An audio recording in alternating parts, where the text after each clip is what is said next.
नमस्कार, स्वागत है आप सभी का द इकोनॉमिस्ट में। तो कैसे हैं आप सब? आशा करता हूं कि आप सब बढ़िया हैं। तो चलिए शुरुआत करते हैं एक कोट के साथ। The only man who never makes mistakes is the man who never does anything. Theodore Roosevelt. तो थियोडोर रूजेवेल्ट के द्वारा ये बात कही गई है, जो कि अमेरिका के राष्ट्रपति रहे हैं। बड़ी सिंपल सी बात कह रहे हैं कि जो इंसान ये कह रहा है कि मैंने जिंदगी में कोई गलती नहीं की है, तो वो वही इंसान है जिसने जिंदगी में कुछ किया ही नहीं है, कुछ नया करने का यहाँ पर प्रयास ही नहीं किया। और जब भी ज़िंदगी में अगर आगे बढ़ना है ना, तो कुछ नई चीज़ें सीखनी है, तो कुछ नया करना ही पड़ता है, आगे बढ़ना ही पड़ता है। ओके, तो उस अगर आगे बढ़ते-बढ़ते गलतियाँ होती हैं, तो उन्हीं गलतियों से आगे सीखने को मिलता है कि हमने आगे क्या नहीं करना है और क्या करना है जब कोई भी काम कर रहे हों। तो 2 तरीके से इंसान सीखता है, एक तो अपनी गलतियों से और दूसरा दूसरे की गलतियों से। तो ये बहुत अच्छी आदत है। ओके, ऐसी आदतों को डेवलप करना अच्छी अच्छी चीज़ है, ये आपके बहुत काम आएँगी। ओके, तो अगर आप एग्जाम की तैयारी कर रहे हो, तो ऐसा नहीं है कि जैसे आपने सारा एग्जाम की तैयारी आज कर ली और शाम को आपका आपका टेस्ट लिया गया, और टेस्ट में जरूरी नहीं है कि 100 क्वेश्चंस में से आपके 100 ही सही हो जाएंगे। ओके, तो बहुत सारे गलत होंगे। फिर आज जो गलत हुए तो उनसे आपने सीखना है कि क्यों गलत हुए, फिर दोबारा वो गलत नहीं होने चाहिए। इस तरीके से जो ना स्ट्रेटेजी बनाकर आगे बढ़ना है। तो जिंदगी में भी कोई भी प्रॉब्लम हो, कोई नया इनिशिएटिव लेना है, तो आगे बढ़ो। ओके, तो आगे बढ़ो, रिसर्च करो पहले अच्छे से, फिर आगे बढ़ो और उसको इनिशिएटिव को पूरा करके दिखाओ। चलिए आगे बढ़ते हैं। तो ये है आज का newspaper, the economic times newspaper. तो आज की जो मुख्य खबरें यहाँ पर बताई गई, तो आईएमएफ के द्वारा यहाँ पर बताया जा रहा है कि इंडिया की जो जीडीपी है, किस पैमाने पर बढ़ने वाली है आगे आने वाले समय में। इसके बारे में अच्छे से डिस्कस करेंगे। आगे जो इंपॉर्टेंट न्यूज़ है यहाँ पर फ्रंट पेज में, तो यहाँ पर बात कर रहे हैं कि अभी भारत ने सऊदी अरेबिया से ना अभी तेल परचेज को थोड़ा कट कर दिया। ओके, तो 37% कम तेल हम खरीदेंगे आने वाले समय में सऊदी अरेबिया से। तो इसका भी एक कारण है क्यों कम किया, जब मैं इसके बारे में डिस्कशन करूंगा तो डिटेल में बताऊंगा मैं आपको। ओके, तो यहाँ पर ये सारा सारा एडिटोरियल पेज है। कुल मिलाकर यहाँ पर 5 एडिटोरियल्स हैं। ओके, तो ये पहला वाला एडिटोरियल जो यहाँ पर रियल एस्टेट की ग्रोथ के बारे में बताया गया है, चर्चा की गई है। इसके अलावा यहाँ पर जो ग्लोबल टैक्स रिफॉर्म है, जो बड़े बड़े प्लेयर्स हैं जैसे गूगल हो गया, फेसबुक हो गया, इसी के दायरे में जितने भी डिजिटल प्लेयर्स हैं जो कि इंटरनेशनली काम करते हैं, ओके, तो उनके ऊपर कैसे टैक्स लगाना है। तो वो क्या करते हैं, अपना टैक्स बचा लेते हैं। तो इसी के चलते ना एक फ्रेमवर्क तैयार किया जा रहा है पिछले काफी समय से। तो उसी के बारे में चर्चा और की गई है, आपको पता होना चाहिए इसके बारे में। और इसके अलावा बात कर रहे हैं हेल्थ के बारे में। तो आज वर्ल्ड हेल्थ डे है। ओके, तो वर्ल्ड हेल्थ डे के ऊपर भी यहाँ पर अच्छा, बहुत बढ़िया जो आर्टिकल है यहाँ पर डिस्कस किया गया है। तो इसके बारे में जो दूसरा आगे आर्टिकल है वो यहाँ पर आईटी इंफॉर्मेशन टेक्नोलॉजी के सेक्टर के बारे में है। और ये वाला जो आर्टिकल है ना, तो ये कोविड 19 के बारे में। तो देखो, ये वैक्सीन के जैसे यहाँ पर ना सिर लगाए हुए हैं लोगों की, तो वैक्सीन के बारे में यहाँ पर चर्चा की गई। तो वैक्सीन के बारे में हम लगातार काफी दिनों से इसके रिगार्डिंग आर्टिकल्स पढ़ रहे हैं।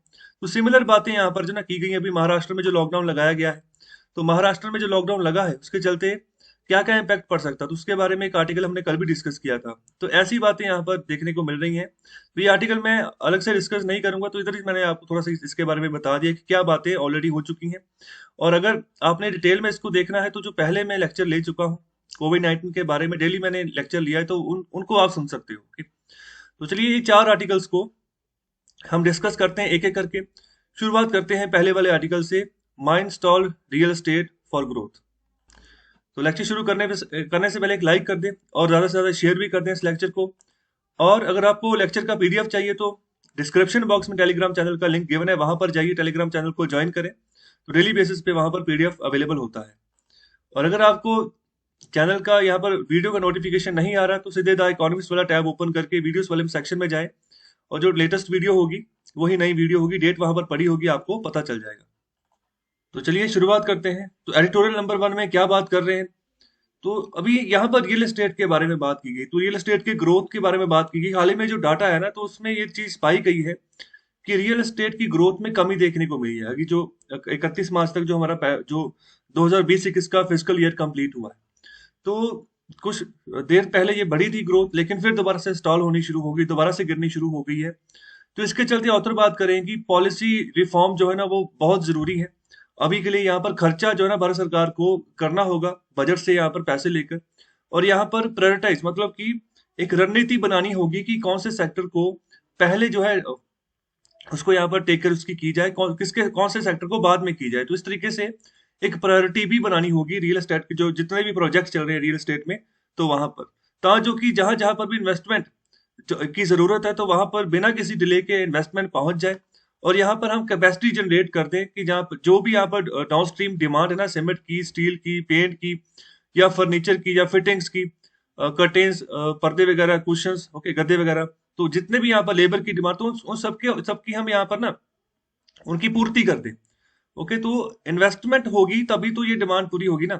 जब तक इन्वेस्टमेंट ही नहीं करेंगे किसी चीज के ऊपर, पैसा ही नहीं आएगा, तो चीज प्रोडक्ट ही नहीं बनेगा, तो प्रोडक्ट जब बनेगा ही नहीं, डिमांड कैसे पूरी करेंगे।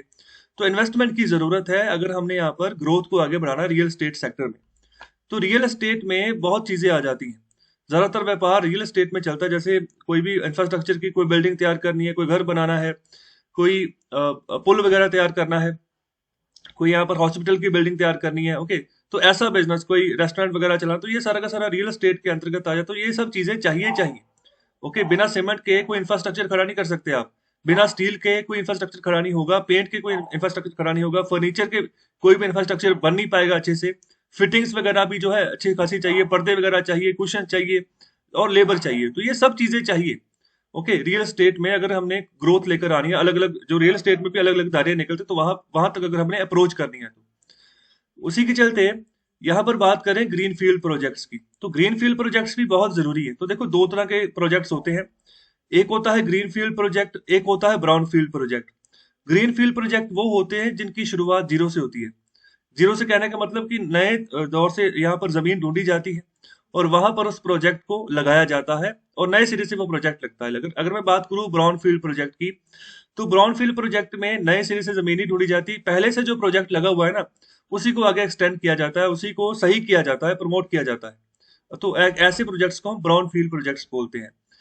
तो ऑथर यही बात कर रहे हैं कि ग्रीन फील्ड प्रोजेक्ट्स भी जरूरी हैं, अच्छी बात है, नए सिरे से नए प्रोजेक्ट लगाओ, लेकिन सबसे इंपॉर्टेंट बात यह है कि जो रेडी प्रोजेक्ट्स है, मतलब कि जो खत्म होने के किनारे है, जो मतलब शुरू होने के किनारे, मतलब तैयार है, ओके, तो उनको अगर यहाँ पर शॉर्टेज आ गई है, मतलब पैसा कम हो गया, तो काम रुक गया है ना, तो वहां पर स्टिमुलस बहुत जरूरी पैमाने पर चाहिए।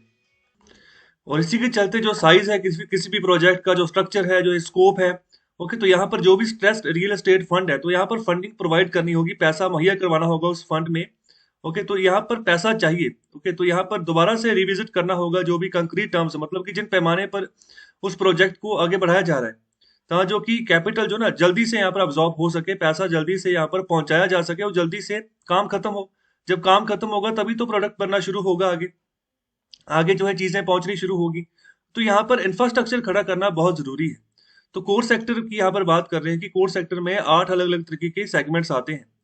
तो 8 इंडस्ट्रीज आती हैं भारत के कोर सेक्टर में। तो कितने कौन कौन से सेक्टर है, और किसका यहाँ पर सबसे ज्यादा वेटेज है, किसका सबसे कम वेटेज, तो इसके बारे में आपको पता होना चाहिए। तो ये देखिए, ये 8 कोर सेक्टर की इंडस्ट्रीज हैं भारत में। रिफाइनरी प्रोडक्ट्स, जिनका की वेटेज सबसे ज्यादा है 28.4% के आसपास, इलेक्ट्रिसिटी का 19.85% के आसपास, ओके, स्टील है, कोल है, क्रूड ऑयल है, नेचुरल गैस है, सीमेंट है, और फर्टिलाइजर्स है। ये कुल मिलाकर 8 कोर सेक्टर्स इंडस्ट्रीज हैं। तो इनके बिना पर इकोनॉमी चलाना मुश्किल है। ओके, ये चाहिए ही चाहिए। ओके, तो मुश्किल हो जाएगी अगर इनमें से कोई एक भी मिसिंग होगी। सपोज करो स्टील मिसिंग हो गया, तो कैसे काम चलेगा, गाड़ियां वगैरह कैसे बनेगी। ओके, और भी बहुत बड़े पैमाने पर स्टील अलग अलग जगह पर यूज होता है। फर्टिलाइजर मिस हो गया, तो यहाँ पर जो यील्ड बढ़ के निकलता है एग्रीकल्चर क्रॉप्स का, तो वहां पर कमी देखने को मिलेगी। तो हमारी प्रोडक्शन कम हो जाएगी हर साल के हिसाब से। सीमेंट के बिना बात नहीं बन सकती, नेचुरल गैस के बिना बात नहीं बन सकती। ओके, क्रूड ऑयल जब हमारे यहाँ पर पहुंचता है, उसको हम रिफाइन करते हैं। ओके, तो इसलिए यहाँ पर हमारी रिफाइनरी प्रोडक्ट्स बनकर निकलते हैं, तो उनके बिना भी बात नहीं बन सकती। ओके, तो कोल के बिना भी बात नहीं बन रही, थर्मल पावर प्लांट्स हमारे इसी के बेस के ऊपर चल रहे हैं। तो इलेक्ट्रिसिटी तो है ही इंपॉर्टेंट। ओके, तो ये सारे के सारे आठों के आठों सेक्टर्स इंपॉर्टेंट है, और यहाँ पर इनका वेटेज है। ये सारा वेटेज आपको पता होना चाहिए कि किसका भार सबसे ज्यादा है। कहने का मतलब जो सबसे ज्यादा अपनी परसेंटेज शेयर जो है ना रखता है मार्केट में, उस हिसाब से यहाँ पर वेटेज दी गई है। ओके, और आगे यही बात कर रहे हैं कि जो कोर सेक्टर जिसमें 8 अलग अलग सेगमेंट्स आते हैं, तो यहाँ पर स्टीपेस्ट कॉन्ट्रैक्शन जो है ना अभी 6 महीनों में देखा गया, मतलब ग्रोथ में काफी कमी देखने को मिली है, खासतौर पे जो मैन्युफैक्चरिंग आउटपुट है। ओके, तो यहाँ पर 7 महीने से सबसे लो चल रही है। ओके, तो ये किसके द्वारा कहा जा रहा है, ये कहा जा रहा है परचेजिंग मैनेजर इंडेक्स के डाटा के हिसाब से। तो ये भी याद रखें, परचेजिंग मैनेजर इंडेक्स के यहाँ पर ये डाटा देता है मैन्युफैक्चरिंग आउटपुट के बारे में, ओके, और ग्रोथ के बारे में, कि मतलब कौन सा सेक्टर कितने बड़े पैमाने पर ग्रो कर रहा है या फिर उसमें डाउनफॉल आ रहा है। तो इसी के चलते यहाँ पर 2019 की बात कर रहे हैं कि निर्मला सीतारमन जी ने अनाउंस किया था the setting up of A 25,000 crore alternative investment fund. Okay, देखो कल भी हमने इसके बारे में अच्छे से चर्चा की है। अल्टरनेटिव इन्वेस्टमेंट फंड के बारे में 3 तरह की इसमें कैटेगरीज होती हैं, कौन से कैटेगरी में क्या क्या तरीके का फंड आता, वो सब चीजें मैंने वहां पर डिस्कस की हैं। तो अगर आपको नहीं पता तो कल का लेक्चर पढ़े, कल का जो यहाँ पर एडिटोरियल एनालिसिस था उसको सुने। तो अल्टरनेटिव इन्वेस्टमेंट फंड, यहाँ पर ये फंड इसलिए बनाया जाता है, बेसिकली प्राइवेट पूल्ड फंड होता है ये, तो जिसमें कि भारत सरकार भी यहाँ पर चाह रही थी कि यहाँ पर 25,000 करोड़ का इतना बड़ा फंड हम बनाए, प्राइवेट यहाँ पर इन्वेस्टमेंट आए, तो इसी से पैसा जो है ना, जहां जहां पर जिस प्रोजेक्ट्स को पैसा चाहिए तो हम यहाँ पर उसको प्रदान कर दें। तो यहाँ पर बेसिकली इसको क्यों बनाने की बात कर रहे थे, to provide funding for stalled incomplete housing project. तो जो हाउसिंग के रिलेटेड, घर के रिलेटेड जो प्रोजेक्ट्स थे जो यहाँ पर इनकम्प्लीट है, पैसे की कमी की वजह से काम रुक गया है, तो वहां पर वो काम खत्म हो। ओके, और फोकस पॉलिसी मेजर्स है ना, तो उनको भी यहाँ पर ना अभी शोर अप करना होगा, सही करना होगा। अगर हमने फंडिंग बढ़ानी है, जितने भी प्रोजेक्ट्स रुक चुके हैं, ओके, तो अभी अभी जाना, अभी रिच डिविडेंड्स जो है ना अभी हम दे रहे हैं। ओके, मतलब जिन्होंने ऑलरेडी इन्वेस्ट किया हुआ है और जो अभी इन्वेस्ट करेंगे, तो अच्छा खासा अगर उनको अच्छा डिविडेंड मिल जाएगा इन्वेस्टर्स को, तो फिर अच्छे खासे रूप में पैसा भी आ जाएगा। और जब पैसा आ जाएगा तो फिर काम जल्दी हो जाएगा, और जब काम जल्दी होगा तो ग्रोथ बढ़ेगी। और इसी के चलते आगे बात कर रहे हैं कि जो प्रोजेक्ट्स रुक जाते हैं ना, जिनका काम रुक जाता है, सपोज करो वहां पर भी तो हमने पैसा ही उठाया था ना, तो पैसा लिया था किसी इन्वेस्टर से, तो उसको हमने रिटर्न देना था। तो जब काम ही रुक गया, प्रोजेक्ट का सही समय पर बना ही नहीं, तो उसको तो हम पैसे दे ही रहे हैं डिविडेंड के रूप में, तो ये महंगा हो जाएगा प्रोजेक्ट और ज्यादा। ओके, तो इसी के चलते हमें यहाँ पर अगर नया नया फंडिंग भी ढूंढनी है, नया इन्वेस्टर ढूंढना है, तो वहां पर अच्छा खासा इंटरेस्ट रेट दोबारा से देना पड़ेगा। तो ऐसी फंडिंग सपोर्ट जो है भारत सरकार के द्वारा अनिवार्य है, इसको जल्दी से जल्दी इंप्लीमेंट करना चाहिए। और इसी के चलते यहाँ पर बात करें कि जो funds under the special window, okay, तो स्पेशल विंडो मतलब इस तरह की विंडो जिससे कि मतलब एक सही पर्पस के लिए जो है ना फंड जुटाया जाए, अवेलेबल करवाया जाए for affordable and mid income housing, can well be raise from the current 10,000 crore to at least twice the figure to better coagulate resources on the ground. तो कम से कम यहाँ पर ना 10,000 करोड़ का भी जब भी जो सिचुएशन है, इसको यहाँ पर डबल करने की बात कर रहे हैं। खासतौर पे अगर हम mid income housing, affordable housing अगर प्रोवाइड करना चाह रहे हैं अपने लोगों को, तो उसके चलते जो है अच्छा खासा एक तरीके से सिनेरियो बन जाए, अच्छी खासी इन्वेस्टमेंट जो आपके पास पैसा है ना वो उपलब्ध हो जाए, जिसके चलते जल्दी से जल्दी काम शुरू हो। और पैसा चाहिए हमें बड़े पैमाने पर। उसी के चलते आगे बात करें कि सेंट्रल गवर्नमेंट को अभी क्या चाहिए, जल्दी से जल्दी जो स्ट्रेस्ड रियल एस्टेट फंड है, जितने भी तरह के रियल एस्टेट फंड है ना, तो वहां पर स्ट्रेस मतलब कि अभी दबाव बना हुआ है, पैसा बहुत कम है, और उनको अभी खोल दो ओवरसीज इन्वेस्टर्स के लिए। मतलब कि सिर्फ देश के इन्वेस्टर्स, डोमेस्टिक इन्वेस्टर्स ही इन्वेस्ट ना करें, जो बाहर के मुल्कों के जो इन्वेस्टर्स है ना, उनके लिए भी ओपन कर दो कि आप ही इन्वेस्ट करो, तभी तो पैसा आएगा ना। अगर डोमेस्टिक अगर इन्वेस्टर से यहाँ पर बात नहीं बन रही है, तो उसको खोलो पूरे वर्ल्ड के इन्वेस्टर्स के लिए। जैसे आपने खोला है नेशनल इन्वेस्टमेंट इंफ्रास्ट्रक्चर फंड, तो ये भी एक तरीके का फंड है। तो इंफ्रास्ट्रक्चर के लिए यहाँ पर पैसा जुटाया जाता है, तो उसका पैसा आगे सरकार लगाती है इंफ्रास्ट्रक्चर में ही। ओके, तो यहाँ पर भी रिटर्न मिलता है, तो ये भी यहाँ पर ओवरसीज इन्वेस्टर्स के लिए खुला है फंड। बिल्कुल इसी के लाइन पर बात कर रहे हैं कि जो रियल एस्टेट फंड्स हैं, उनको भी खोलो ओवरसीज इन्वेस्टर्स के लिए। और आखिर में ऑथर बात कर रहे हैं कि ना, जो फॉरेन डायरेक्ट इन्वेस्टमेंट के मामले में अगर हम बात करें, तो उनके लिए ना यहाँ पर कुछ शर्तें रखी हुई हैं। अगर वो रियल एस्टेट में अगर इन्वेस्ट करना चाह रहे हैं, तो इसके चलते यहाँ पर उनको ऑथर बात करेंगे, उनको लिबरलाइज करो, थोड़ा सही करो, मतलब इतने सख्त रूल मत रखो, जिससे कि अगर फॉरेन इन्वेस्टर्स इन्वेस्ट करें तो 100 बार सोचे, तो उसको थोड़ा सा सही करो। जैसे यहाँ पर बात करें, तो अगर ये नॉर्म्स आप सही करते हो, तो बड़े पैमाने पर क्रॉस बॉर्डर फंड का फ्लो आपको देखने को मिल सकता है, बड़े पैमाने पर फंड में पैसा आ सकता है। तो फॉरेन इन्वेस्टमेंट अगर कोई करना चाह रहे हैं, तो यहाँ पर जो भी आपने रिक्वायरमेंट रखी, तो फॉर एग्जाम्पल के तौर पर बात कर रहे हैं, minimum built up area of 50,000 square metre. Okay, तो फॉर द डेवलपमेंट प्रोजेक्ट्स, मतलब कम से कम इतना आपके पास ना एक एरिया, बिल्ट अप एरिया होना चाहिए। ओके, तभी जो है अभी एफडीआई जो है ना, आप फॉरेन इन्वेस्टमेंट आप कर सकते हो।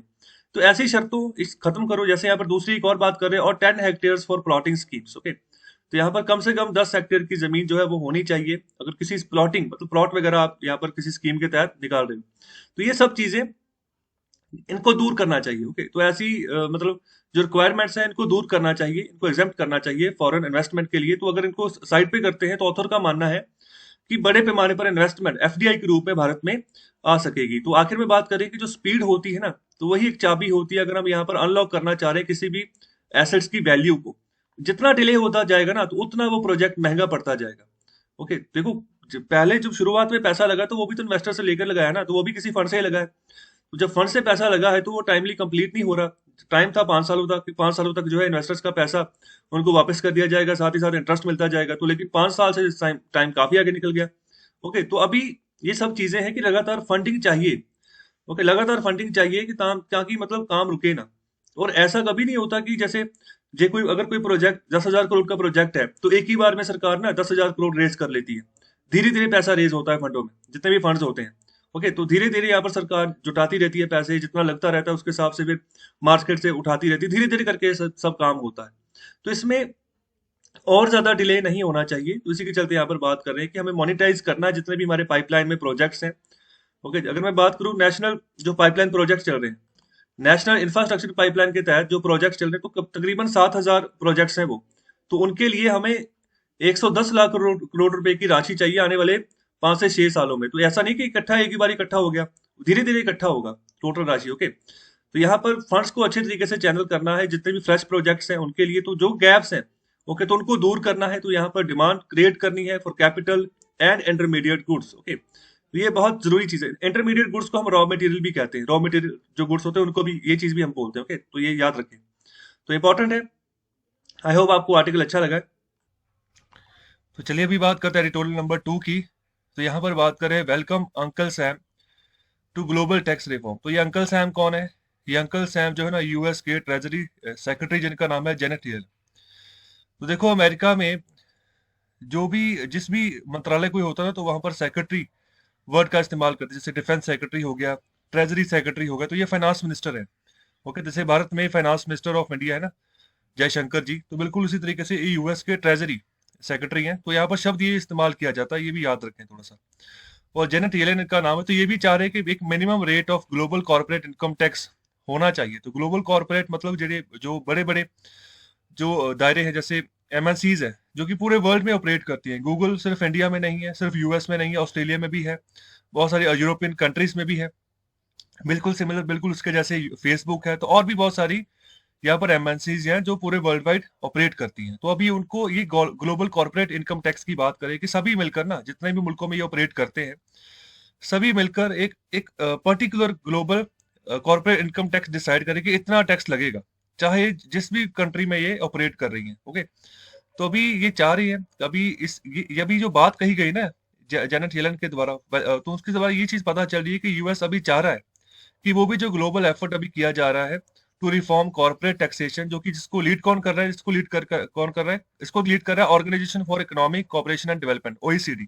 ओके, इसका हेडक्वार्टर कहाँ पर है, कितने मेंबर कंट्रीज हैं, आंसर करें कमेंट बॉक्स में। तो अभी इसके द्वारा ना ये एक यहाँ पर रिफॉर्म, कॉर्पोरेट टैक्सेशन रिफॉर्म जो ना, ये एक एफर्ट चलाया जा रहा है। तो अभी इसको किसने ज्वाइन नहीं किया है।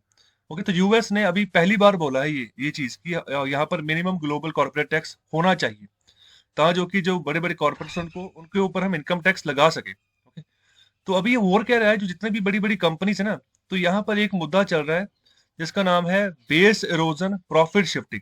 तो बड़ी बड़ी कंपनीज क्या कर रही है, देखो हर एक देश में एक जैसा टैक्स नहीं है इन एमएनसीज के लिए। कहीं पर टैक्स ज्यादा है और कई मुल्कों में टैक्स है ही नहीं, और कई मुल्कों में टैक्स बहुत कम है। ओके, जिसके चलते ये क्या करती हैं कि अपना जो टैक्स रूल्स होते हैं ना अलग अलग देशों के, तो उन्हीं को यहाँ पर मैनिपुलेट करके अपना पैसा जो कि इन्होंने टैक्स के रूप में देना होता है किसी कंट्रीज को जहां पर इन्होंने अच्छा खासा बिजनेस किया, तो वो पैसा बचा लेती, शिफ्ट कर लेती है। ओके, तो अपना प्रॉफिट जो है ना उसको शिफ्ट कर लेती हैं। कोई यहाँ पर जो अभी जो tax haven country, tax haven countries हम उनको बोलते हैं जब जहां पर टैक्स लगता ही नहीं है। ओके, तो बहुत सारे लोग ऐसे भी है जो अपनी ब्लैक मनी या ऐसे कंट्रीज में छुपाते हैं। जैसे मैं यहाँ पर पनामा की बात करूँ, पनामा सिटी। ओके, तो यहाँ पर नॉर्थ अमेरिका साउथ अमेरिका के बीच में ये एरिया पड़ता है पनामा। तो वहां पर भी ये टैक्स हेवन कंट्रीज है। बहुत सारे लोग ऐसे हैं जिनका वहां पर प्रॉपर्टी होती है, तो जो भी इन्वेस्टमेंट वहां करते हैं वहां पर सरकार टैक्स ही नहीं लगाती कोई। ओके, तो ये यहाँ पर एक तरीके से ना फिर गलत चीजें हो जाती हैं। जिस जिस देश में उसने उस बंदे के पैसे होते हैं, तो वो प्रॉफिट उधर शिफ्ट कर देता है और टैक्स देने से बच जाता है। ओके, तो ये चीज यहाँ पर चल रही है ग्लोबल एमएनसीज के द्वारा भी। तो इसको खत्म करना है, इसको एंड करना है। तो जिसके चलते यहाँ पर एफर्ट कर रहा है Organisation for Economic Cooperation and Development, OECD. Okay, तो ये चाह रहा है कि एक मल्टीलेटरल पैक्ट साइन हो ऑन डिजिटल टैक्सेशन। तो यहाँ पर जो येलन भी यही बात यहाँ पर कर रहे हैं कि 30 year race to the bottom in which countries have slashed corporate tax rate to attract multinational companies. मतलब शुरुआत में यहाँ पर बात कर रहे हैं कि बहुत सारे देशों ने ऐसा भी किया था कि जब अ, किसी मल्टीनेशनल कंपनी को अट्रैक्ट करना है कि मेरे यहाँ पर आके इन्वेस्ट करो, मेरे यहाँ पर आके काम करो, तो उस समय टैक्स रेट्स को बहुत कम भी किया था कि कॉर्पोरेट टैक्स रेट्स को। तो जब वो आ जाती हैं तब उस समय क्या होता है कि यहाँ पर डिफरेंस आना शुरू हो जाता है टैक्स रेट्स में। ओके, तो मतलब कि कंट्रीज अपना टैक्स बढ़ा देती हैं, तो इसी के चलते जो एमएनसीज, तो वो भी क्या करती हैं फिर, तो वो यहाँ पर अलग अलग रास्ते देखती हैं टैक्स रेट्स में अलग अलग कंट्रीज में, जहां पर उनको कम से कम टैक्स देना होता तो वहां पर अपना प्रॉफिट वो शिफ्ट कर लेती हैं, जिससे यहाँ पर जो टैक्स किसी एक सरकार के पास जाना था, किसी देश की सरकार के पास, सपोज करो इंडिया की सरकार के पास टैक्स जाना था, वो टैक्स वहां पर भारत के पास पहुंचता ही नहीं है, तो जिससे रेवेन्यू में कमी देखने को मिलती है उस देश की सरकार।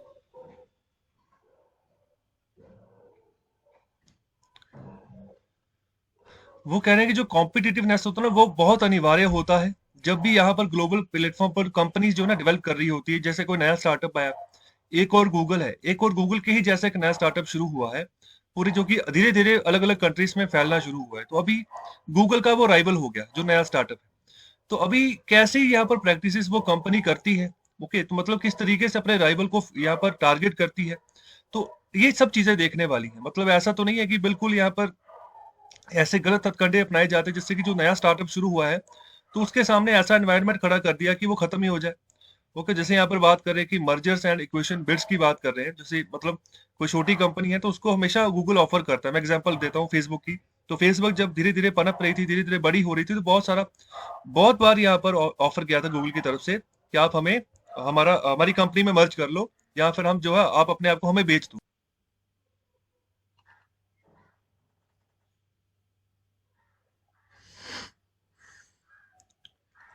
और इसके अलावा आगे बात की जा रही है कि जो ये भी चीज श्योर होनी चाहिए कि गवर्नमेंट जो है ना एक स्टेबल टैक्स सिस्टम लेकर चले किसी भी देश में, अगर कोई भी एमएनसी आ रही है, जो कि सफिशिएंट जो रेवेन्यू है वो रेज कर सके और यहाँ पर इन्वेस्ट कर सके, जहां पर बहुत जरूरी पब्लिक गुड्स है, मतलब जिनके बिना बात नहीं बन रही है, तो वहां पर इन्वेस्ट करे और रिस्पॉन्ड करे जब भी क्राइसिस आए उस सेक्टर में। ओके, तो इसके लिए यहाँ पर टैक्स को यूज करना चाहिए। तो आने वाले समय में इससे क्या होगा, जो यहाँ पर शार्प टैक्स प्रैक्टिसेस है उनको यहाँ पर जो भी गलत चीजें होती है उनको कर्व करने में आसानी मिलेगी। और ग्लोबल मिनिमम टैक्स यहाँ पर जो ना बहुत बढ़िया पैमाने पर एक यहाँ पर प्लेइंग फील्ड के तौर पर काम करेगा। तो यहाँ पर जो भी हम अगर टैक्सेशन करने जा रहे हैं एमएनसीज के ऊपर, मल्टीनेशनल कंपनीज के ऊपर, तो पूरा पूरे वर्ल्ड में जितने भी कंट्रीज हैं जहां जहां पर ये ऑपरेट करती हैं कंपनीज, अगर एक सिमिलर टैक्स रखती हैं तो यहाँ पर एक अच्छी बात होगी आने वाले समय में। तो यहाँ पर ये भी बात कर रहे हैं कि ये कोई ऑप्टिमल सोल्यूशन नहीं है, तो यहाँ पर पिलर वन के तहत यहाँ पर बात कर रहे हैं, pillar one of the OECD's reform blueprint. Okay, तो पहली बात,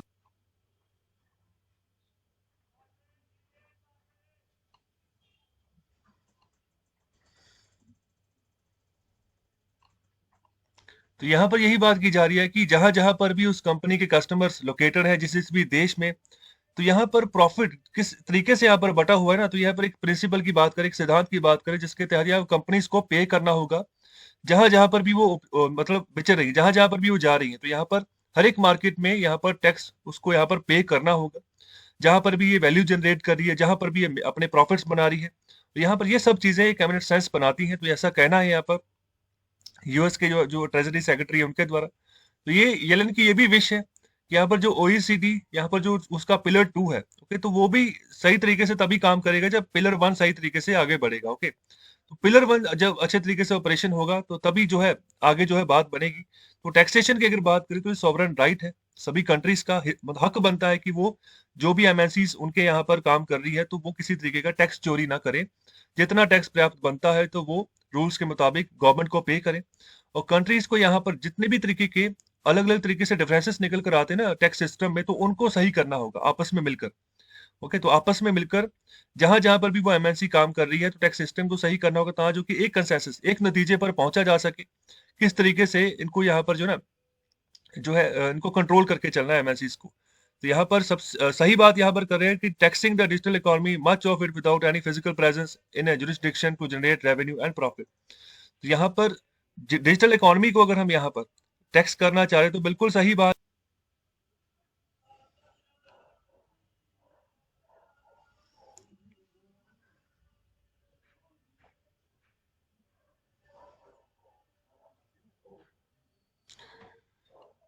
तो चलिए अभी बात करते हैं एडिटोरियल नंबर थर्ड की। तो यहाँ पर बात कर रहे हैं universal health coverage, healthy equality and fraternity. तो देखो, शुरुआत में बात की जा रही है कि अभी 1 साल गुज़र गया है, तो यहाँ पर जो जितनी भी मार्जिनलाइज़्ड कम्युनिटीज़ हैं, पूरी दुनिया में, मतलब कि जिनको अच्छा खासा एक्सेस नहीं मिल पाता है हेल्थ केयर अपॉर्च्युनिटीज़ का, तो यहाँ पर कोविड-19 के चलते उनके ऊपर भी काफ़ी इम्पैक्ट देखने देखने को मिला है। तो जितनी भी कंट्रीज़ हैं, जो सोशियो इकोनॉमिक, पॉलिटिकल और एजुकेशनल और ज्योग्राफिक फैक्टर जो है ना, तो यहाँ पर यही चीज़ें फैसिलिटेट करती हैं कि यहाँ पर फैल जाए, जो यहाँ पर सार्स कोवी 2 जिसको यहाँ पर कोविड-19 भी बोलते हैं, तो ये बीमारी फैल जाए। ओके, जिस तरीके की यहाँ पर हर एक देश में कंडीशंस होंगी, उसी तरीके से यहाँ पर जो है ना सिनेरियो बनेगा। अगर पॉलिटिकल एफर्ट नहीं होगा तो काम नहीं बनेगा, एजुकेशन नहीं होगी तो बच्चे जो है समझदार नहीं होंगे, क्या काम करना है, क्या नहीं करना है। ज्योग्राफिक फैक्टर्स मतलब कैसा माहौल है, किस एरिया में वो रह रहे हैं। ओके, तो ये भी डिपेंड करता है। अगर वहाँ पर गंदगी है, ओके, तो वहाँ पर अगर अच्छे तरीके से हवा दूषित हो चुकी है, तो वो भी खराब करेगा, स्प्रेड करेगा और कोविड-19 को, जैसे कि दिल्ली में देखने को मिलता है। ओके, तो ये सब चीज़ें हैं, इम्पैक्ट करती हैं हेल्थ आउटकम्स को। तो यहाँ पर इनइक्वालिटीज़ भी दर्शाती हैं अलग-अलग रीजन की। ओके, अलग-अलग यहाँ पर जो सोशियो इकोनॉमिक कंडीशंस है उसके हिसाब से। तो आज वर्ल्ड हेल्थ डे है। ओके, तो यहाँ पर बात करें कि it must be recognised that कोविड-19 is just the latest disease to expose. मतलब जो अभी इस बार जो हम वर्ल्ड हेल्थ डे मनाए, तो इसमें कोविड-19 को यहाँ पर एज़ ए लेटेस्ट डिजीज़, मतलब अभी सबसे नई बीमारी, इसी के तहत यहाँ पर जो है अभी मना रहे हैं। तो यहाँ पर कि जिसको एक्सप्लॉइट यहाँ पर करना है, जिसके तहत यहाँ पर ये जितने भी इनइक्वालिटीज़, जो मतलब किसी भी तरीके की इनइक्वालिटीज़ निकल कर आ रही है ना पूरी दुनिया में, तो उसको ये दर्शा रही हैं। तो यहाँ पर जितनी तरीके का जितना भी इम्पैक्ट पड़ रहा है हेल्थ के ऊपर, सोशियो इकोनॉमिक आउटकम्स के ऊपर, तो ये ज़्यादातर जो वल्नरेबल ग्रुप्स है तो उनके ऊपर है। मतलब कि जो बहुत गरीब तबके से निकल कर आ रहे हैं। ओके, तो उन्हीं के ऊपर जहाँ पर इम्पैक्ट पड़ रहा है, कोविड-19 के ज़्यादा केसेस ऐसे निकल कर आ रहे हैं वहीं से। तो यहाँ पर और जो कंट्रीज़ जहाँ पर जो लेवल इनकम, डेवलपमेंट, हेल्थ और इलनेस, यहाँ पर सेम ही तरीके का अगर सोशल ग्रेडियंट अगर फॉलो करके चला जा रहा है, जैसे यहाँ पर लोअर सोशियो इकोनॉमिक पोजीशन की बात कर रहे हैं। ओके, तो यहाँ पर ऐसे लोगों को सबसे कम एक्सेस होता है हेल्थ सर्विसेज का, और यहाँ पर अच्छी क्वालिटी भी यहाँ पर नहीं मिलती है। मतलब अगर हेल्थ के रिगार्डिंग कोई दवा भी मिल रही है तो उसकी भी क्वालिटी अच्छी नहीं है। जो ट्रीटमेंट जिन चीज़ों से हो रहा है तो वो भी सही नहीं है। तो ये सब सिनेरियो बना हुआ है, जो कि हमें वर्ल्ड हेल्थ डे में इन सब चीज़ों को रिकॉग्नाइज करना चाहिए। ओके, तो कोविड-19 अभी लेटेस्ट बीमारी है, तो इसको ऐसे रिकॉग्नाइज करके हमें आगे बढ़ना चाहिए, और ये अप्रोच लगानी होगी आने वाले समय में कि कैसे सही करें, खास तौर पे जो गरीब तबका है, जो गरीब कंट्रीज है, उनके सेक्टर में। तो इसी के चलते यहाँ पर कम्युनिकेबल डिजीज की बात करें, तो अगर साउथ और साउथ ईस्ट एशिया की बात करें, तो जैसे कम्युनिकेबल डिजीजेस मतलब कि जो फैल सकती हैं, मतलब कि आप किसी के संपर्क में गए तो आपको भी वो बीमारी लग सकती है। जैसे यहाँ पर ट्यूबरकुलोसिस है, टीबी जिसको शॉर्ट फॉर्म में बोलते हैं, हेपेटाइटिस, तो इसके भी अलग अलग वेरिएंट है। ये hepatitis A B C D E करके यहाँ पर इतने वेरिएंट्स इसके निकल कर आते हैं। ओके, इसमें से हेपेटाइटिस सी है जिसका अभी तक कोई वैक्सीनेशन नहीं बना है। लीवर की बीमारी होती है ये हेपेटाइटिस। इसके बाद आ गया HIV, human immunodeficiency virus, HIV AIDS का नाम आप भले भांति जानते होंगे। ओके, तो ये सब चीजें हैं, मतलब ये एक तरीके की कम्युनिकेबल डिजीजेज है। मतलब अगर आप इनके टच में आ गए तो आपको भी हो सकती है ये बीमारी। तो south and south east Asia की यहाँ पर बात करें कि सबसे ज्यादा यहीं पर गरीब लोग, और यहाँ पर यही यहीं पर जो डिसएडवांटेज पॉपुलेशन निकल कर आती है, जो कि जिनको ये नॉन कम्युनिकेबल डिजीजेस इम्पैक्ट करते हैं। Okay, sorry, communicable diseases impact करते हैं। तो आगे बात कर रहे हैं नॉन कम्युनिकेबल डिजीजेस की। तो नॉन कम्युनिकेबल जो मतलब एक जगह से दूसरी जगह जो छूत की बीमारियां नहीं है, जो फैलती नहीं है, जैसे यहाँ पर हार्ट अटैक की बात कर रहे हैं। ओके, किसी हार्ट की बीमारी की बात कर रहे हैं। ओके, तो यहाँ ये ज्यादातर आपको जो बीमारियां ना, ये कहाँ पर आपको मिलेंगी, जहाँ पर जो सोशली डिटरमाइंड रिस्क फैक्टर्स आपको देखने को मिलेंगे, जहाँ पर जैसे अनप्लान्ड अर्बनाइजेशन है, यहाँ पर इनएडिक्वेट हाउसिंग है। ओके, तो यहाँ पर जहाँ पर एयर पोल्यूशन बहुत बड़े पैमाने पर फैला हुआ है, फूड इनसिक्योरिटी है, माल न्यूट्रिशन है, छोटे बच्चों को अच्छा न्यूट्रिशनल डाइट नहीं मिल रही है, तो इन सभी जगह पर आपको ऐसी नॉन कम्युनिकेबल डिजीजेस जो है ना फैलती हुई नजर आएंगी। ओके, तो ये सिनेरियो बना हुआ है पूरे वर्ल्ड का। तो अभी यही रीजन है कि यहाँ पर जो लीडर्स हैं,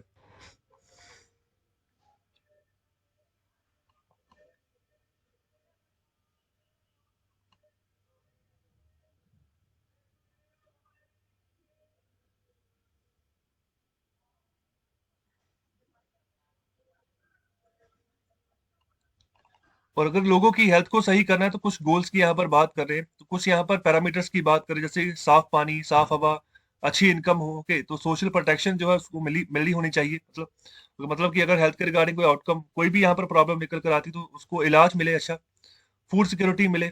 ओके, तो अभी ये सब चीजें यहाँ पर चाहिए। साथ ही साथ जो एनवायरमेंटल और पब्लिक पॉलिसी है तो वो भी यहाँ पर चाहिए, अगर हम इस गोल को अचीव करना चाह रहे हैं, अगर अच्छा हेल्थ देना चाह रहे हैं हम अपनी पॉपुलेशन को। ओके, तो यहाँ पर ये सभी तभी सही हो पाएगा जब यहाँ पर हेल्थ इन ऑल पॉलिसीज, जितनी भी पॉलिसीज का निर्माण करे भारत सरकार, वहां पर सेहत का खास तौर पर ध्यान रखे, क्योंकि मतलब कि इंसान की हेल्थ के ऊपर कोई खराबी नहीं आनी चाहिए। ओके, तो ये ऐसी अप्रोच लगाकर यहाँ पर चलना है, तो जेंडर रिस्पॉन्सिव और यहाँ पर ह्यूमन राइट्स फोकस्ड हमारी पॉलिसी होनी चाहिए। ऐसा ना हो कि आज एक पॉलिसी बना दी, एक नीति बना दी, कल को यहाँ पर ह्यूमन राइट्स, यहाँ पर अगर इसका कोई वायलेशन हो जाता है तो इसी का यहाँ पर केस लग जाए, तो पेंडिंग वो चीज होती जाए। तो ये पहले ही चीजें हमने देखकर चलनी है कि अभी ये जमाना नहीं रहा है कि हम ऐसे ही पॉलिसी बना दें और एनवायरनमेंट का ध्यान न रखें, हेल्थ इश्यूज का अभी इग्नोर कर दें। ओके, तो यहाँ पर advance the core principle of the 2030 sustainable development agenda. So leave no one behind, किसी को हम पीछे नहीं छोड़ सकते, एनवायरनमेंट को भी नहीं, अपनी हेल्थ को भी नहीं, कोई भी जीव जंतु है उसको भी नहीं।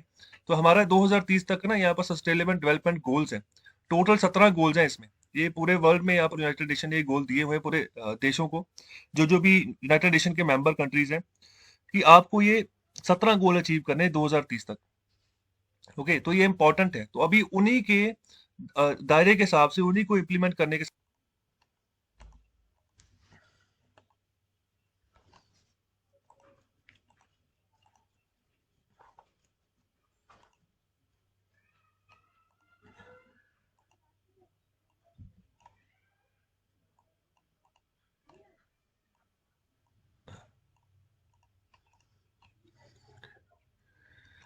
तो यहाँ पर देखिए, ये है sustainable development goals. Goal number 1 है no poverty, goal number 2 zero hunger, 3 है good health and well being. Okay, तो ये गुड हेल्थ वाला ये गोल नंबर 3 है जिसको कि सही करना है। ओके, तो इसके अलावा गोल नंबर 4 है quality education, gender equality, clean water and sanitation, affordable and clean energy, decent work and economic growth, industry innovation and infrastructure, reduced inequalities, sustainable cities and communities. Okay, इसके अलावा यहाँ पर responsible consumption and production, climate action, life below water, life on land, peace, justice and strong institutions, partnerships for the goals. Okay, तो आपस में मिलकर भी सभी कंट्रीज में काम करना, तो ये 17 नंबर का गोल है। तो ये सभी गोल्स आपको पता होना चाहिए।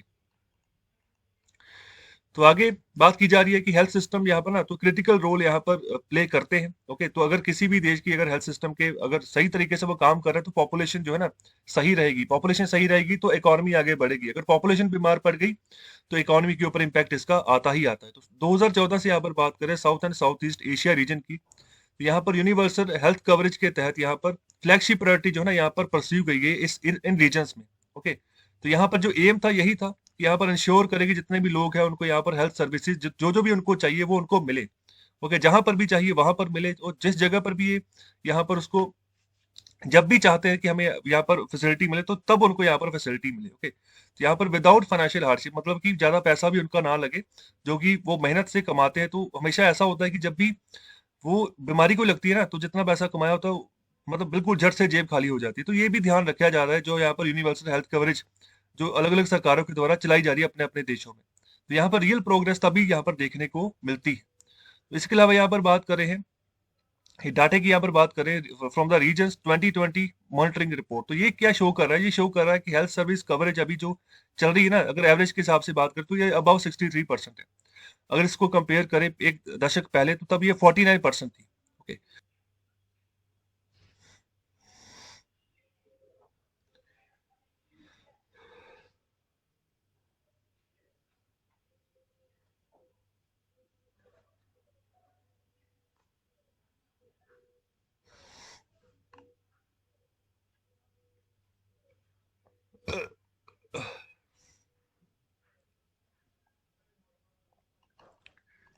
और आगे बात करें कि जो फिजिकल कॉन्स्टेंट्स अभी देखने को मिल रहे हैं सभी देश के, सभी जो यहाँ पर मुल्क हैं उनके द्वारा, खासतौर पे जो पैंडेमिक के द्वारा हो चुके हैं, इकोनॉमी ठप होगी सभी देशों की। और अभी जो ये पहले से हेल्थ यहाँ पर यूनिवर्सल हेल्थ कवरेज वगैरह चल रही है अलग अलग देशों में, तो अभी यहाँ पर पैसे की सप्लाई कम देखने को मिली, जिसके चलते यहाँ पर खतरा मंडरा रहा है इनके ऊपर। ओके, तो इसी के चलते प्रोग्रेस अभी अगर बजट की बात करें तो अभी वो भी रिप्रायोरिटाइज कर रहे हैं अपने यहाँ पर हेल्थ अपॉर्चुनिटीज को, मतलब किस तरीके से हेल्थ सेक्टर में भी अलग अलग तरीके में हम इन्वेस्ट करें। एडिशनल सोर्सेज की अभी और जरूरत है हेल्थ सेक्टर में, तो नए सोर्सेज जो रेवेन्यू के ना यहाँ पर हम एक्सप्लोर कर सकते हैं किसी और रास्तों से भी। तो कौन से रास्ते हैं? तो एग्जाम्पल के तौर पर यहाँ पर बात करें कि टैक्सेशन बढ़ा दो किनके ऊपर, जो अनहेल्दी प्रोडक्ट्स हैं, जैसे टबाकू हो गया, अल्कोहल हो गया, शुगर, स्वीट एंड बेवरेजेस हो गए। ओके, तो इन चीजों के ऊपर आप टैक्स बढ़ा दो तो सरकारों के पास अच्छा खासा रेवेन्यू आएगा, और उसी का रेवेन्यू का पैसा जो यहाँ पर जिन बीमारियों को ठीक करने के लिए लगाया जा।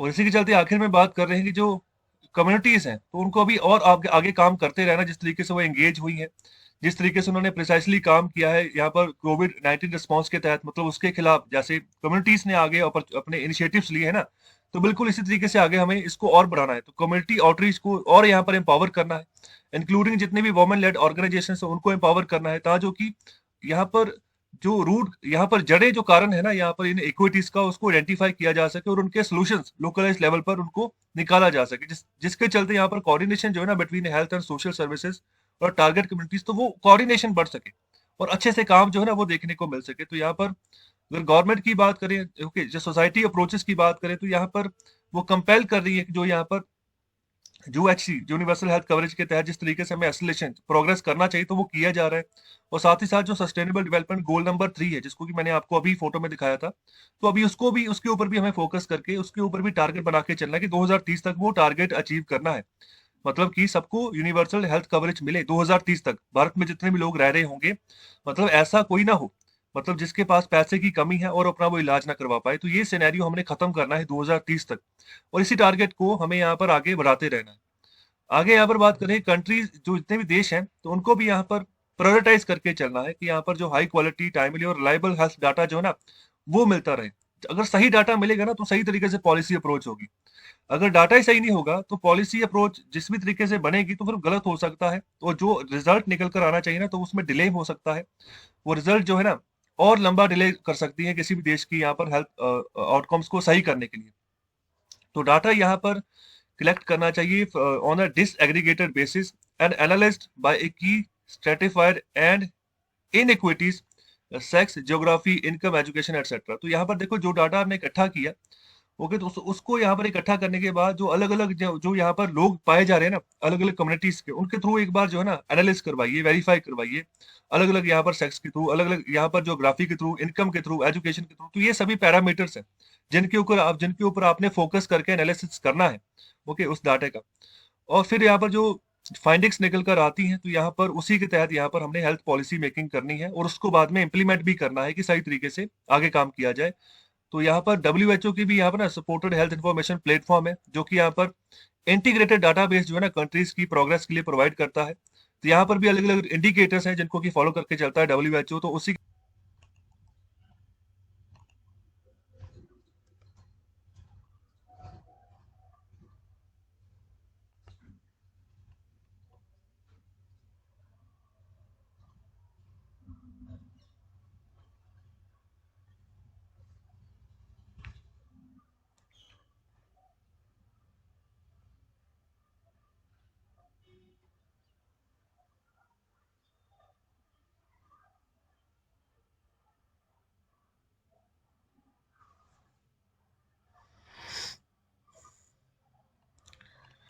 तो चलिए अभी बात करते हैं एडिटोरियल नंबर 4 की। तो यहाँ पर बात करें आईटी सर्विसेज कंपनीज के बारे में।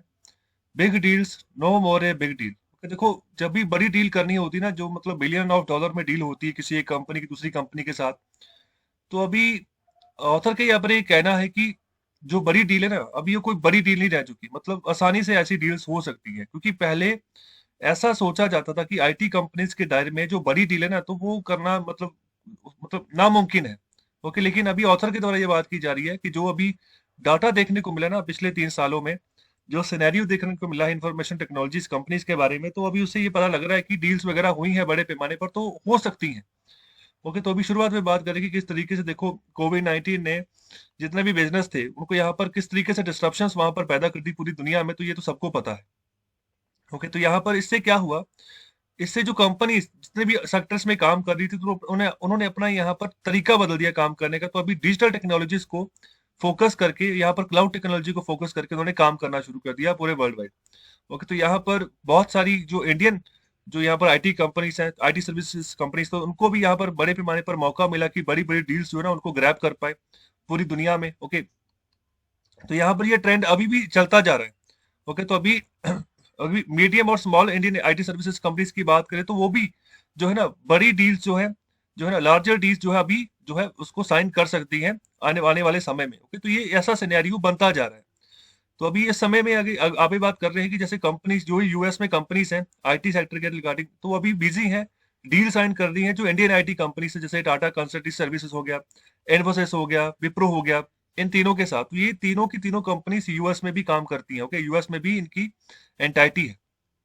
ओके, तो यहाँ पर इनके साथ डील्स कर रही हैं। और दूसरी ओर जो यहाँ पर यूरोपियन मार्केट्स ना, तो अभी उलझन में है, तो अभी परहेज कर रही है कि इंडियन आईटी कंपनीज के साथ वो डील साइन करें या ना करें। ओके, लेकिन अभी ये जो सिनेरियो है ना ये बदल चुका है। अभी जो कोविड-19 का आउटब्रेक आया उसके चलते पूरा का पूरा सिनेरियो बदल चुका है। तो अभी वो भी चाह रही हैं, यूरोपियन मार्केट्स की जो कंपनीज है वो भी चाह रही हैं कि वो इंडियन जो यहाँ पर जो आईटी कंपनीज है उनके साथ वो डील साइन करें और आगे अपना जो इंडस्ट्री का जो स्कोप है उसको आगे बढ़ाएं। ओके, तो यहाँ पर जो यूरोप कॉन्टिनेंट है तो वहां पर भी वो चाह रही है कि बड़े से बड़े डील जो है ना वो कर पाए इंडियन आईटी कंपनीज के साथ। तो अभी आगे बात करें कि जब इन्फोसिस ने बड़ी डील्स की स्ट्रेटेजी यहाँ पर शुरू की थी, ओके, पिछले 3 साल पहले की अगर हम बात करें तो बहुत सारे इंडस्ट्रीज के एनालिस्ट यहाँ पर बिलीव करते थे कि यहाँ पर लार्ज डील्स के दिन चले गए, बड़ी डील्स का जमाना चला गया है, छोटी छोटी डील्स से ही यहाँ पर काम चल रहे हैं। लेकिन कंपनी का यहाँ पर यह बिलीव था कि नहीं, लार्ज जो इंफ्रास्ट्रक्चर है, जो कैपेसिटी बिल्डिंग है, तो इसके ऊपर यहाँ पर फोकस होना शुरू हो गया। जब भी डील बढ़ेगी तो किसी भी कंपनी का दायरा बढ़ेगा बड़े पैमाने पर। ओके, तो हो सकता है जो कंपनी की वैल्यूएशन $1 बिलियन की थी और जब उसका बिजनेस बढ़ा, जब किसी दूसरी कंपनी के साथ डील साइन हुई, तो धीरे धीरे उसका स्कोप बढ़ेगा, दुनिया की और जो मार्केट्स है वहां पर भी वो अपनी अप्रोच बनाएगी। अप्रोच जब बढ़ेगी तो दायरा बढ़ेगा। वो तो यहाँ पर यही चीज की बात कर रहे हैं कि चीज की यहाँ पर पुष्टि अभी हो चुकी है। ओके, मतलब कि अगर बड़ी डील होती है तो उसका फायदा ही है और बड़ी डील होने के चांसेस भी बढ़ चुके हैं।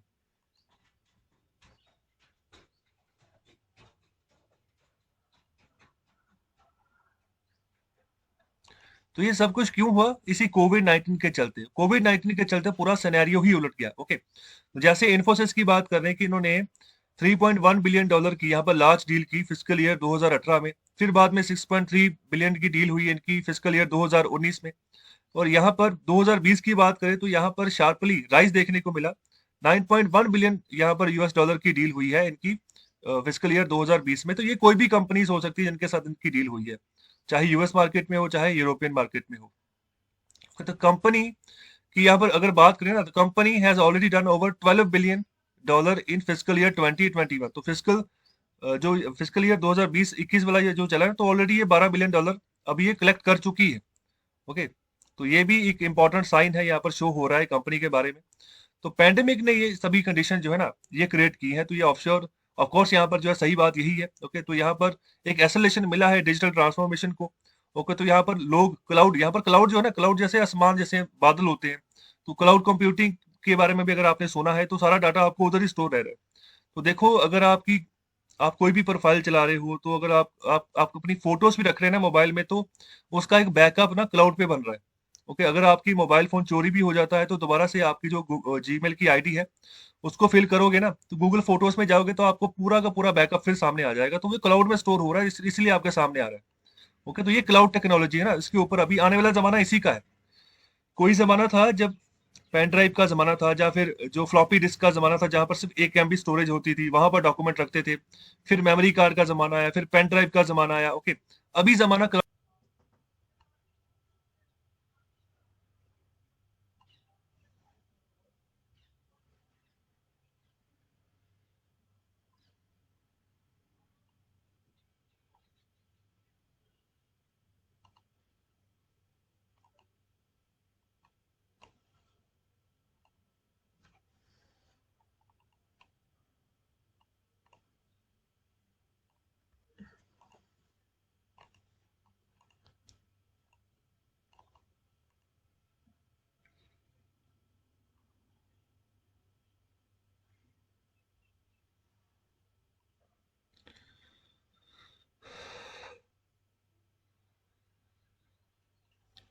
और आगे बढ़ते हुए बात करें कि बहुत सारे लेसन जो है ना हमें सीखने को मिल रहे हैं, जो अभी ट्रेंड चल रहे हैं यहाँ पर डिजिटल मार्केट में, जिस तरीके से मार्केट्स आगे बढ़ रही हैं इंफॉर्मेशन टेक्नोलॉजीज की अगर हम बात करें, तो यहाँ पर आने वाले समय में डायनामिक और diverse working future working environment की अगर बात करें, तो यहाँ पर हाइब्रिड कनेक्टिविटी जो है ना, जैसे ऑनलाइन कनेक्टिविटी हो जाती है, तो ये बहुत इंपॉर्टेंट रोल अदा करने वाली है। तो यहाँ पर क्लाइंट के मामले में भी और एम्प्लॉय के एक्सपीरियंस के मामले में भी।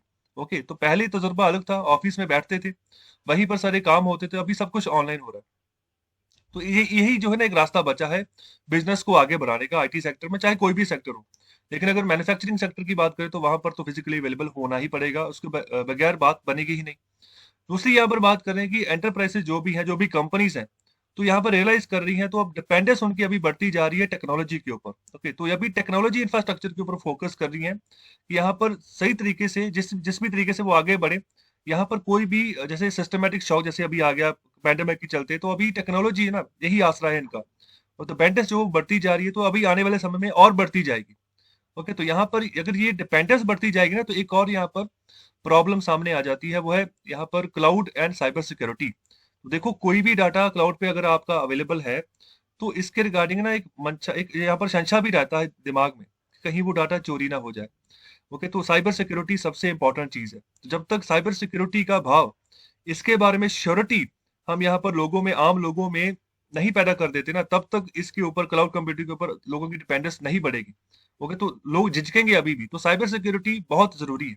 तो ये प्राइम यहाँ पर इंपॉर्टेंस की यहाँ पर बात कर रहे हैं, तो ये भी मतलब ये एक तरीके का क्ली एलिमेंट्स हो सकता है यहाँ पर ट्रांसफॉर्मेशन का। साइबर सिक्योरिटी बढ़ गई ना, तो बड़े पैमाने पर ट्रांसफॉर्मेशन आपको देखने को मिलेगी डिजिटल टेक्नोलॉजीज में। और जिस तरीके से यहाँ पर ये डिजिटल टेक्नोलॉजीज मैच्योर होती जाएंगी धीरे धीरे, तो यहाँ पर सक्सेस भी जो ना इनिशियल डिजिटल एक्सपेरिमेंट्स का, कंपनीज का, वो भी बढ़ता जाएगा। तो यहाँ पर रियलाइज कर सकेंगी कंपनीज की, किस तरीके से वो बेनिफिट उठा सके, यहाँ पर कोई भी कंपनी बेनिफिट उठा सके, यहाँ पर जो ट्रांसफॉर्मेशन हो जा रही है, किसके बदौलत, टेक्नोलॉजी के बदौलत। ओके, तो इसके ऊपर कैसे फोकस करें, इस तरीके से टेक्नोलॉजी को साथ में लेकर आगे बढ़ना, तो ये भी एबिलिटी भी दर्शाएगी कि कंपनी किस तरीके से अपने आप को इंटीग्रेट कर पा रही है, कंपनी किस तरीके से जो भी क्रिटिकल सिचुएशन सामने आ रही है उसको यहाँ पर कैसे ओवरकम कर पा रही है। तो आने वाले समय में अच्छे खासे जो है ना सोल्यूशंस देखने को मिल सकते हैं। ओके, अगर अच्छे तरीके से टेक्नोलॉजी के साथ लगकर जो है कंपनीज काम करती है, तो यहाँ पर डाइवर्स रेंज ऑफ प्रोडक्ट्स की बात कर रहे हैं, सर्विस प्लानिंग की बात कर रहे हैं, तो मतलब ये पूरा का पूरा ट्रांसफॉर्मेशन इसी के अंतर्गत चल रहा है। ओके, ट्रांसफॉर्मेशन जरूरी है। तो ट्रांसफॉर्मेशन के तहत ही ना अभी पैंडेमिक ने सिचुएशन ही ऐसी बना दी है कि ये डिजिटल टेक्नोलॉजीज के बगैर बात बनने वाली नहीं है। तो जो राइटर है ना इस आर्टिकल के, वो सीनियर वाइस प्रेसिडेंट हैं इन्फोसिस के।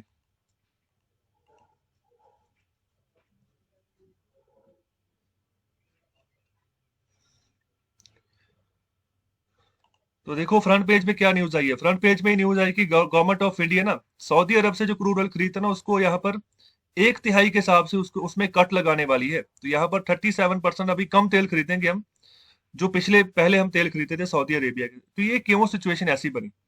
तो पहली बात तो यहाँ पर बात की जा रही है कि एक्सपेक्टेशन है कि अभी लो डोमेस्टिक फ्यूल डिमांड रहेगी due to covid surge. Okay, तो साथ ही साथ मानसून आने वाला है, तो उसके चलते भी यहाँ पर ये मूव कहा जा रहा है कि लिया गया सरकार की ओर से कि डिमांड कम रहेगी, जब इसके चलते अब कम कर रहे हैं। दूसरा, इंडिया भी चाह रहा है कि यहाँ पर वो अपनी मार्केट को एक्सपैंड करे। ओके, जो आप ये रिसेट एनर्जी या रिन्यूएबल एनर्जी की बात करें, तो यहाँ पर जो भी टाई है सऊदी अरेबिया की, तो अभी और मार्केट ढूंढ रहा है भारत, और अपने देश की मार्केट में भी चाह रहा है कि अपनी खुद की मार्केट डेवलप हो। अगर मैं रिन्यूएबल एनर्जी सोर्सेज की भी बात करूँ, तो सऊदी ने अभी क्या किया है, जितनी प्रोडक्शन कैपेसिटी है ना सऊदी अरब की, तो उसने प्रोडक्शन कैपेसिटी को ही कम कर दिया है, जानबूझकर कम किया है। तो जानबूझकर कम क्यों किया है? जो कि भारत, जो कि बड़े पैमाने पर तेल खरीदता है सऊदी अरेबिया से, तो वहां पर दाम बढ़ जाए।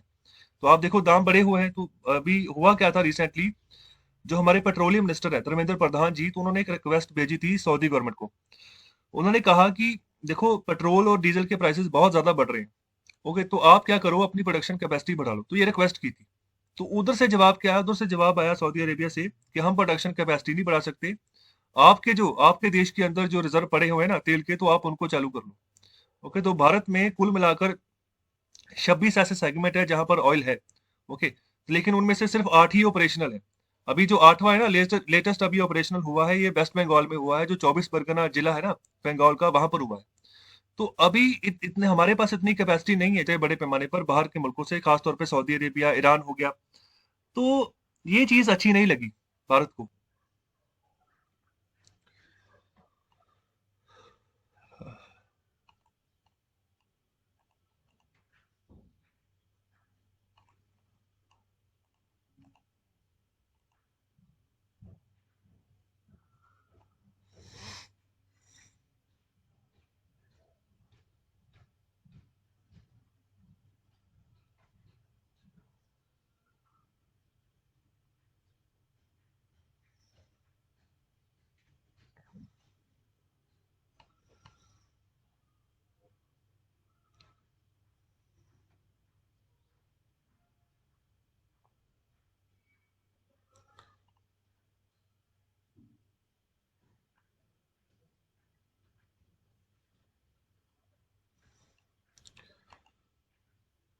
और आगे न्यूज है फ्रंट पेज में से, तो यहाँ पर जो आईएमएफ है ना, इंटरनेशनल मॉनेटरी फंड, तो उसके द्वारा यहाँ पर एक प्रेडिक्शन, यहाँ पर जीडीपी ग्रोथ फोरकास्ट जो ना जारी किया गया है, तो 2022-21 सभी सालों के लिए, तो यहाँ पर इंडिया को फास्टेस्ट ग्रोइंग मेजर इकोनॉमी का टैग दिया गया है। ओके, आने वाले समय में ऐसा हो सकता है, तो और जो है डबल डिजिट रिकवरी जो है हमारी हो सकती है, मतलब कि जैसे ये 12 हो गया ना, डबल डिजिट हो गया, नहीं तो हमारी यहाँ पर ऐसे चलती रही है 1 से लेकर 8 8 के बीच में, तो ये सिचुएशन रही है, तो डबल डिजिट की बात कर रहे हैं। तो चाइना, ये पूरा का पूरा सिनेरियो देखो, इंडिया की यहाँ पर 2020 की -8% थी, तो ये पता है सबको, पैंडेमिक के चलते सारा कामकाज ठप हो गया, तो 2020 में माइनस में चली गई हमारी जीडीपी। और 2021 की जो प्रेडिक्शन है वो 12.5 की है, और 2022 की 6.9% की ग्रोथ यहाँ पर आईएमएफ के द्वारा प्रिडिक्ट की गई है। चाइना की 2.3% है 2020 में, और 2021 में 8.4 रहेगी 2022 में। इकोनॉमी जैसे चाइना भी इमर्जिंग इकोनॉमी है और भारत भी इमर्जिंग इकोनॉमी है, जो कि यहाँ पर वो कंसर्न कुछ फेस करे, जैसे यहाँ पर स्लो लेबर फोर्स ग्रोथ हो गया, कोविड-19 प्रोटेक्शन अनअवेलेबल है, okay, most of the population 2021 में, तो ये भी एक रीजन है कि ग्रोथ अभी और बढ़िया हो सकती थी। इसके अलावा जो अभी लॉकडाउन लगाने की जरूरत पड़ रही है, यहाँ पर कंटेनमेंट मेजर्स अपनाए जा रहे हैं, तो ये भी इम्पैक्ट करेगा। इसके अलावा जो प्रोटेक्शनिस्ट एजेंसीज यहाँ पर यूज की जा रही हैं, जो यहाँ पर बड़ी बड़ी टेक्नोलॉजी मार्केट्स में जो कंपनीज हैं उनके रिगार्डिंग, और फार्मा प्रोटेक्शनिज्म, मतलब कि जो ग्लोबल वैक्सीन सप्लाई की अगर हम बात करें, तो ये सब चीजें यहाँ पर इम्पैक्ट कर रही हैं ग्रोथ के ऊपर। ओके, तो मतलब इनको भी सही करना है हमें। चलिए आगे बढ़ते हैं।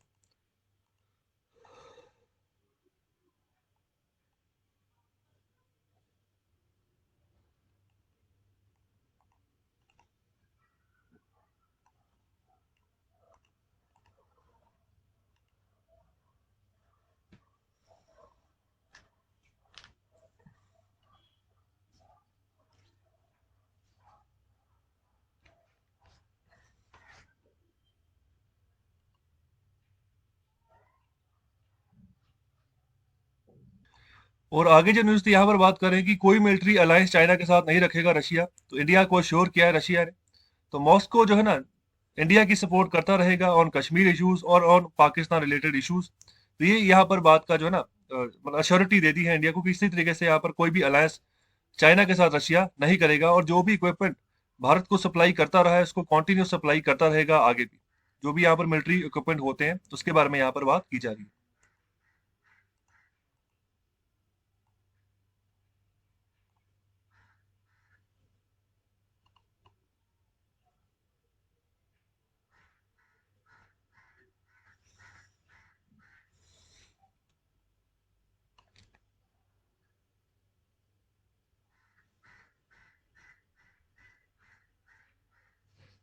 एयरटेल के द्वारा, तो इससे यहाँ पर जियो की कैपेसिटी बढ़ेगी, जो उनका नेटवर्क कैपेसिटी है वो बढ़ता जाएगा।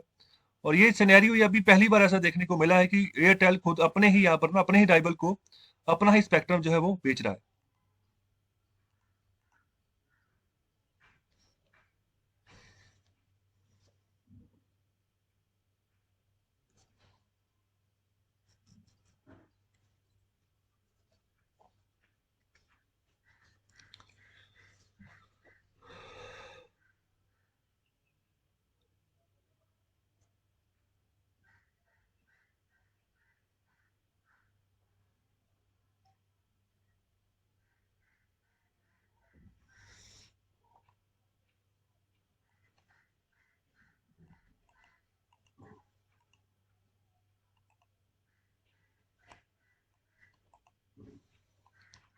तो यहाँ पर क्या बात कर रहे हैं, यहाँ पर एक प्रपोजल की बात की जा रही है। तो पहली बात तो समझो कि ये रियल एस्टेट इन्वेस्टमेंट ट्रस्ट क्या होते हैं, तो ये एक तरीके की कंपनी होती है जिसके पास यहाँ पर काफी सारे ना एसेट्स जो है इनके पास होते हैं, एक तरीके का ये फंड होता है, क्योंकि ट्रस्ट में पैसा लगा होता है, तो यहाँ पर भी इन्वेस्टर्स इन्वेस्ट करते हैं अपना पैसा, जो कि पैसा रियल एस्टेट में लगने वाला है। तो रियल एस्टेट में जब पैसा लगेगा, क्योंकि इंफ्रास्ट्रक्चर वगैरह डेवलप होगा, तो तब जो जो भी यहाँ पर आने वाले समय में मुनाफा आएगा, तो वो वापस में रिटर्न बांटी जाती है दोबारा इन्वेस्टर्स को।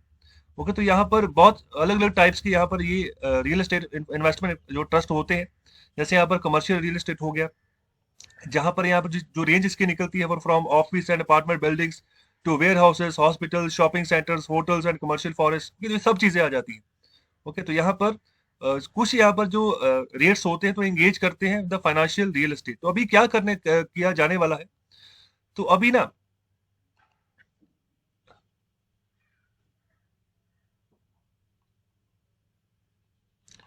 सरकार जो है वो सेबी जो हमारा सिक्योरिटीज यहाँ पर फंड होता है, तो कहाँ पर ये फंड लगता है, कैसे कैसे इन्वेस्टर्स को कैसे यहाँ पर फायदा जो है वो देखने को मिलता है।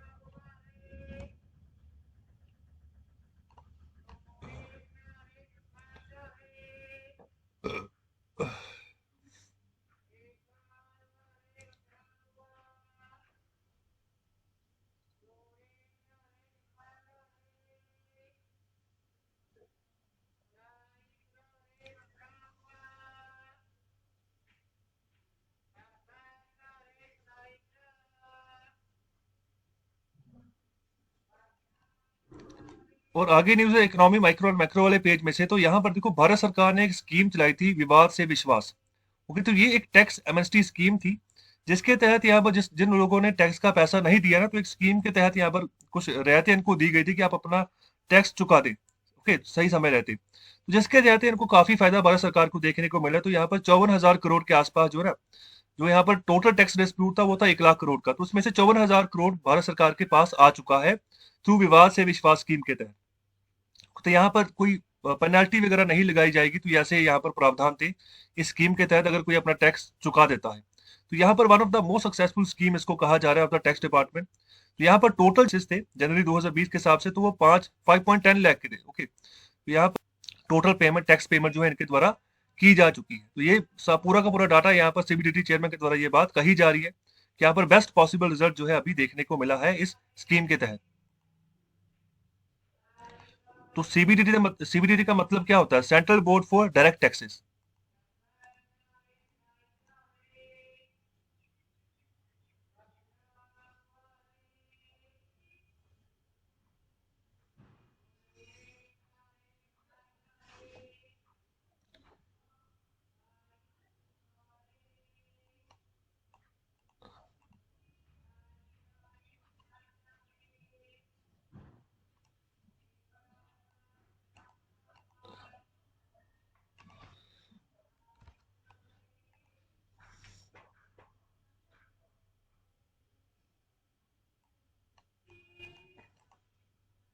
नहीं की गई, तो यहाँ पर जो भी बेनिफिट मिलते हैं, जो भी गुड्स क्लियरेंस के चलते, रिफंड के चलते, या ड्रॉबैक यहाँ पर इसके चलते, या इसके अलावा कोई भी मॉनेटरी बेनिफिट यहाँ पर इंपोर्टर एक्सपोर्टर को मिलता है ना, तो वो सस्पेंड कर दिए जाएंगे आने वाले समय तक, अगर ये जो भी रूल्स यहाँ पर जो customs verification and identity compliance regulation जो निकाली गई, अगर इनको फॉलो अप करके नहीं चला गया तो।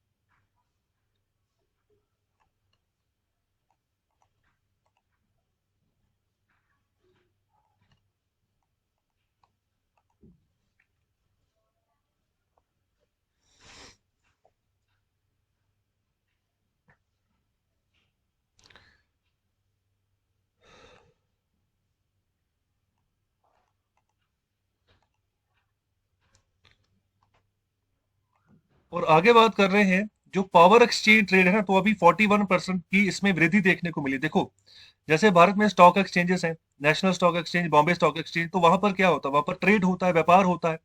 किसका व्यापार होता है? स्टॉक। तरी हुन तो क्या है, कोई गलबात गई थी होनी करी तो आया नहीं। पापा गए नहीं किते? उधर नहीं गए? पापा गए नहीं सही।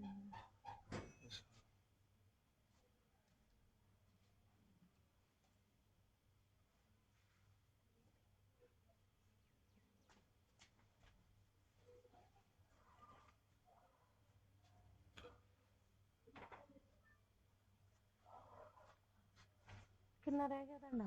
बस लास्ट, सेकंड लास्ट। ਚਲੋ ਕਰੋ ਫਿਰ ਕੰਮ ਚੱਲਦੀ ਮੈਂ ਪੁੱਛ ਕੇ ਤੇ ਆਵਾਂ ਬਾਬਾ ਦੇਰ ਦੇ ਕੋਠੇ ਤੇ ਜੇ ਤੁਸੀਂ ਤੇ ਦਵਾਈ ਲੈ ਆਇਓ ਆਪਣੀ, ਮੈਂ ਫਿਰ ਕੇ ਆ ਜੇ ਚੰਗਾ। ਡੋਜ਼ ਇੱਕ ਖਾ ਲਿਓ, ਫਰਕ ਪੈ ਜਾਊਗਾ ਟਾਈਮ ਨਾਲ ਹੀ। बंद कर दे दरवाजा।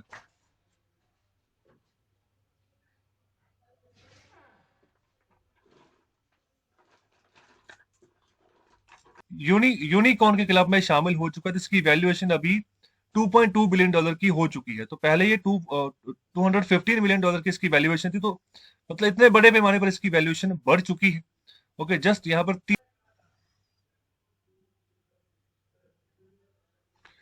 तो ये एक तरह की क्रेडिट कार्ड कंपनी है, जो कि यहाँ पर इस तरीके से सर्विस जो है प्रोवाइड करती है इंडियन यूजर्स को।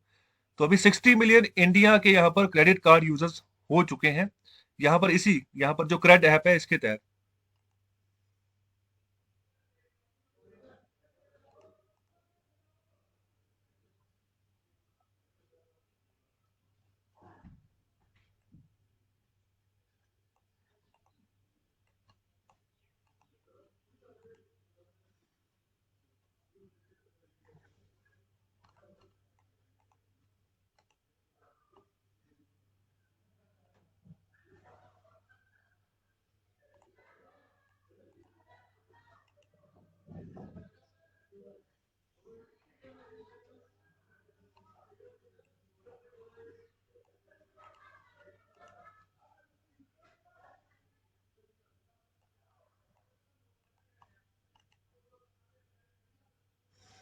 लेकिन जिसकी जो यहाँ पर टोटल जो वैल्यूएशन बनती थी 1530 करोड़। ओके, तो 1530 करोड़, तो इतना यहाँ पर वैल्यू बनती थी।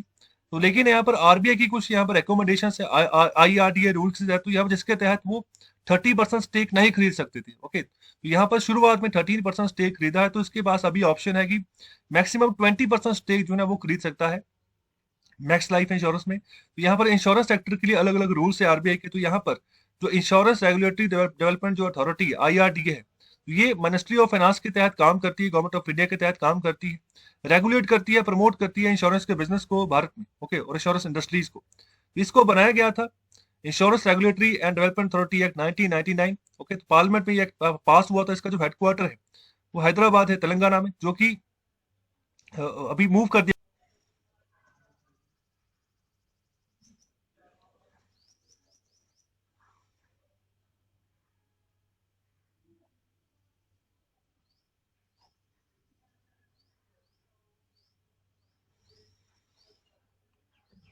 और अभी